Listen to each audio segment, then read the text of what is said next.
చేసుకున్నాను. ఫస్ట్ స్వామివారి దర్శనం చేసుకుందామని చెప్పేసి వచ్చానంటే దర్శనం అది చేయించాక ఒకటి ల్యాండ్ రిలేటెడ్ ఇష్యూ ఉంది అని చెప్పి మాట్లాడుతూ ఉంటే మాటల్లో ఏది నాకు ఆ లెటర్ ఇవ్వండి అని అంటే లెటర్ ఇచ్చాక అతను ఏదో స్టాంప్ వేసేసి దానిపైన regional joint commissioner district regional commissioner అని చెప్పి ఒక స్టాంప్ వేసి అక్కడ నుంచి వెళ్తారనమాట. వెళ్ళిన తర్వాత మళ్ళీ ఈవినింగ్ 5 o'clock అట్లా ఈవో గారికి ఫోన్ చేసి ఒకసారి నన్ను కలవండి అని అంటే ఆయనకి డౌట్ వస్తుంది. ఐఆర్ఎస్ ఆఫీసరు ఈయన ఎందుకు మళ్ళీ కొంచెం ఆయన ప్రవర్తనలో దాంట్లో డౌట్ వచ్చి మనకి రిపోర్ట్ చేయడం జరిగిందనమాట.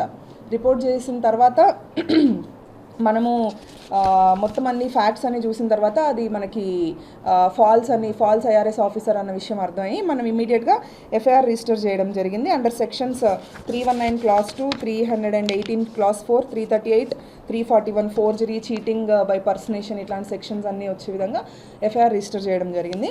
ఎఫ్ఐఆర్ రిజిస్టర్ చేసిన తర్వాత మన సంతపేట సిఐ గారు దశరథ రామారావు గారు అట్లనే మన ఎస్ఐ బాలకృష్ణ అండ్ టీం మిగతా వాళ్ళందరూ ఇన్వెస్టిగేషన్ ప్రారంభించి ఈ వ్యక్తి ఎవరైతే ఉన్నారో అతన్ని నిన్న సాయంత్రము మనము ఆదిత్యనగర్లో అతను ఏదైతే రూమ్ తీసుకున్నాడో అక్కడికి వెళ్ళి అతన్ని కస్టడీలోకి తీసుకోవడం జరిగింది. ఇతను కర్ణాటక స్టేట్ దొంగరంపూర్ రాయచూర్ డిస్టిక్కి సంబంధించిన అతను 23 years ఏజ్. ఇతను ఐఆర్ఎస్ అని చెప్పి ఫేక్గా పోర్ట్రే చేసుకుంటూ ఉంటాడు. ఒక ల్యాండ్ రిలేటెడ్ ఇష్యూ రిజాల్వ్ చేస్తాను అని చెప్పి ఒక అతని దగ్గరికి వచ్చి ఇక్కడ టెంపుల్ కూడా రావడం జరిగింది ఫేక్ ఐఆర్ఎస్ ఆఫీసర్ అని చెప్పి పోర్ట్రే చేసుకొని.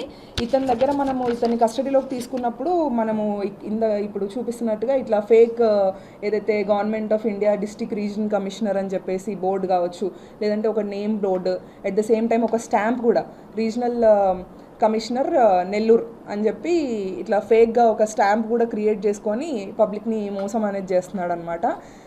ఒక కారు అట్లనే దానికి కూడా క్లియర్గా అంటే గవర్నమెంట్ ఆఫ్ ఇండియా అని చెప్పి పెట్టుకొని ఇట్లాంటిది, అండ్ మనకి టెంపుల్లో కూడా ఇస్తే రీజనల్ కమిషనర్ అని చెప్పి ఇట్లా స్టాంప్ వేయడము ఇట్లాంటివన్నీ చేసి ఇమీడియట్గా మనకు డౌట్ వచ్చి ఈవో గారు మనకు కంప్లైంట్ ఇచ్చారు.